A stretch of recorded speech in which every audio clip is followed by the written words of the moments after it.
Right, hi all. Welcome to my next vlog. On this one I wanted to talk about a little bit about kit, specifically what makes a good camera for wildlife photography. And I'm predominantly going to talk about my camera, which is the Nikon D500, but we'll touch on other cameras, and also really I wanted to talk about the sort of things we need to look for in a camera for wildlife photography. So it's not camera make or model specific, but obviously I'm going to focus on my camera because this is the one I use. I'd also like to say right at the beginning, I buy all my own kit, so I've not been given any equipment from any camera manufacturer or any outside source at all. So everything I use I buy myself, and I've never been paid or sent any equipment to review. So all the things I talk about are my own findings using my own kit. I'm predominantly a Nikon user, so I'm going to concentrate more on Nikon for this vlog, but obviously there's loads of other great cameras out there. So when it comes to the sort of things we're looking for in a wildlife camera, there's a few things that I think is really important. Obviously image quality, but today cameras are so good, I don't think image quality is something to worry about too much about because they're all good. So whether you shoot Nikon, Canon, Sony, Olympus, Panasonic, it doesn't really matter. Image quality is superb. But there are a few other things that I think are really important. Obviously autofocus, when it comes to wildlife photography, is a really big thing to concentrate on. And with my camera, the Nikon D500, it's got absolutely fantastic autofocus. It's really quick, it snaps onto the subject really fast, and there's lots of ways you can set the camera up. So firstly, let's talk about the focus points. There's a number of ways I can set up my camera. I can have it on a single AF focus point. So that basically means there's a little square in the viewfinder, and the idea is to get that square or dot and get it on your subject's important part of the subject. So if it's say a bird in flight, you want to try and get that AF point on that bird's head. Now if you're doing a fairly static subject, let's say a bird standing on a rock, then that single AF point is great because it's very accurate, and because the animal's not moving too much, you can get that AF point bang on its head, and the most important part of the animal, which will be the eye, will be sharp. If you've got a fast moving subject, let's say a bird in flight, it makes sense really to use one of the group sets of AF points. And on the D500 we've got lots of ways to set that up. So you can set up a group of 5 autofocus points that are active. So you still get the little square in the viewfinder, and that's the bit you're trying to get on the animal's head. But if you slightly miss getting that AF point bang on where you want it, then you've got another 4 points that become active around your main AF point, and they can pull in that autofocus and get the focus exactly where you want it. So that's the one I use for moving subjects quite a bit, that sort of 5 points on the AF points. You can go for a 25 points, 72 points or 153 points with the Nikon D500. I don't tend to use those though because I think they're a little bit inaccurate, because if you've got 25 or say 72 points, one of those other AF points might become active and it might pick up, say, the wingtip of the bird instead of the head.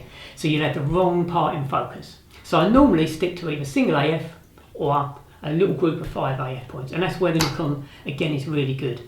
On some models of cameras, the smallest array of group points you can have is 9 points.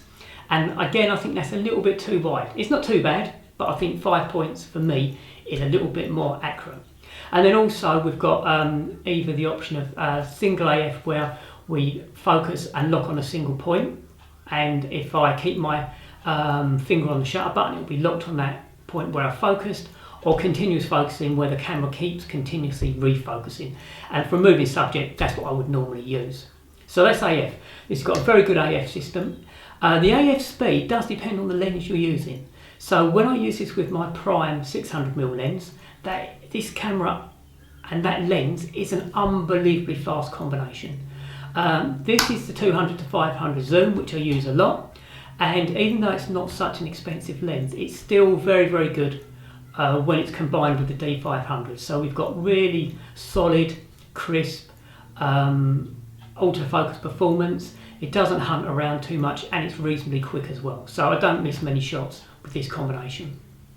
The next thing I want to talk about would be ISO performance. And when it comes to wildlife photography, high ISO performance is really important, because often we're shooting in low light situations, we've got a moving subject, so we need a fast shutter speed to freeze that motion. And that normally means, if the light's low, increasing the ISO number, because the higher the ISO number is, the more sensitive to light our camera's going to be, so the faster our shutter speeds will be, enabling us to freeze that moving subject.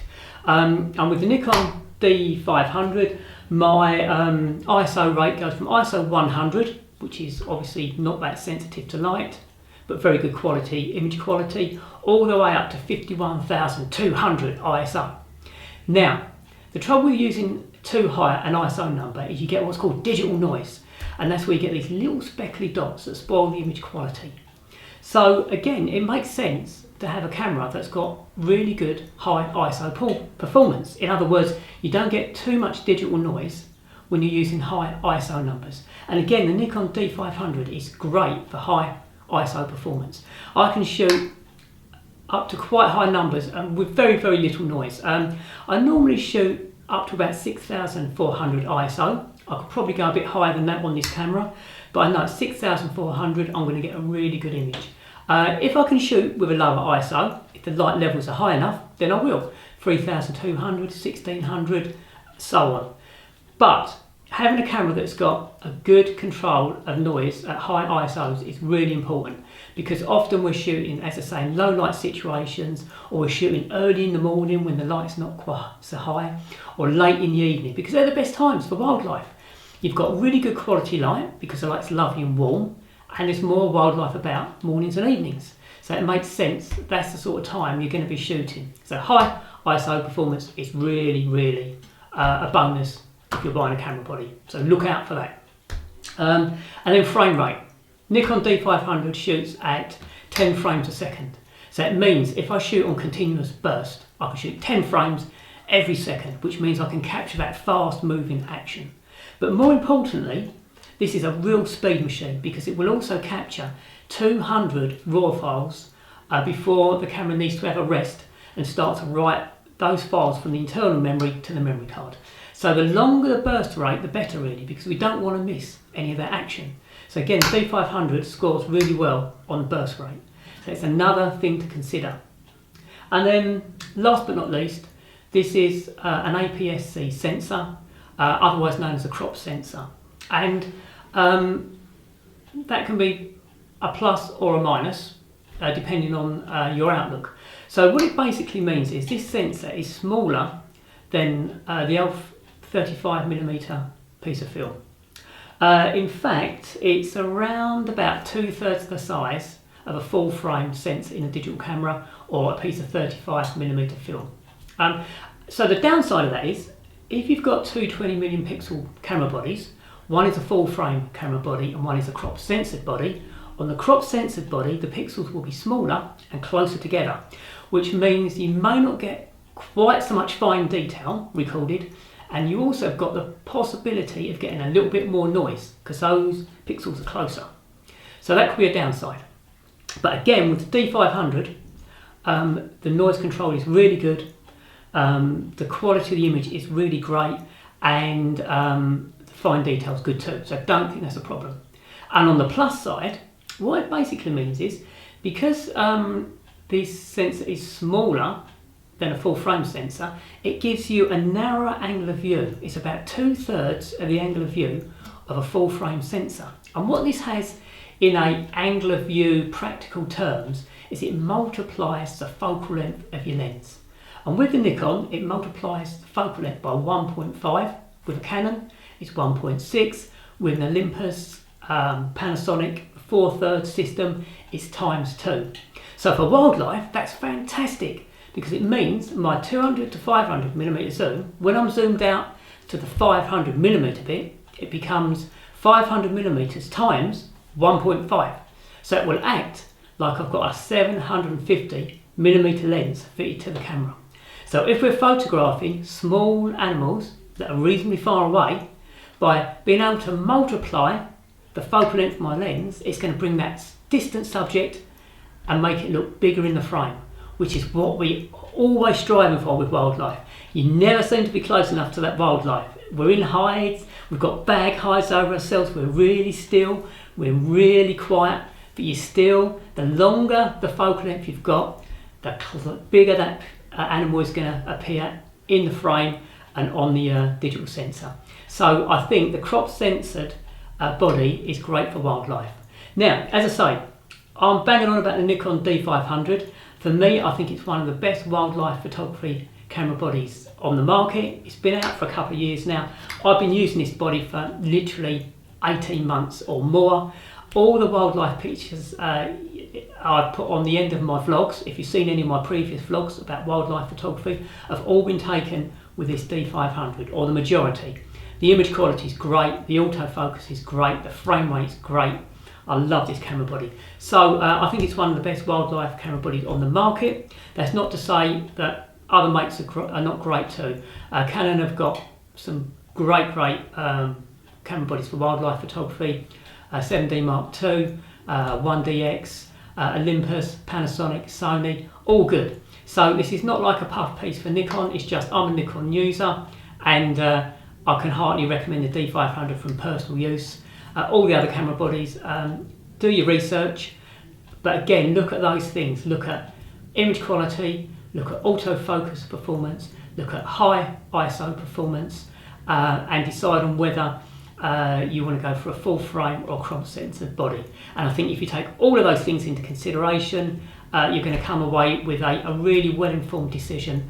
And all I can say is, if you haven't already got your wildlife photography camera body and lens, it's a great journey to go on, and good luck. And that's about it for now. I think slightly different vlog. I'm not going to talk about loads of kit on this channel. This is all about me going out, taking photographs, giving photography tips, actual image making tips, because that's what photography is all about, isn't it? It's not about the kit. But I just wanted to sort of mention this, and I think when we're making camera and lens decisions, when we're purchasing equipment, it's good to do a lot of research, isn't it? So I hope you've enjoyed this vlog. If you have enjoyed it and you haven't already, please consider subscribing to my channel. If you like this vlog, please think about either liking it or sharing it. And also, if you've got any of your own thoughts on great wildlife photography kit, it can be camera kit, it can be lenses, it can be accessories like hides, rain covers, anything you like, please drop a comment in the comments section below. Always great to hear from you. So I think that's about it for now. Thanks very much for watching and listening, and I'll speak to you soon, guys.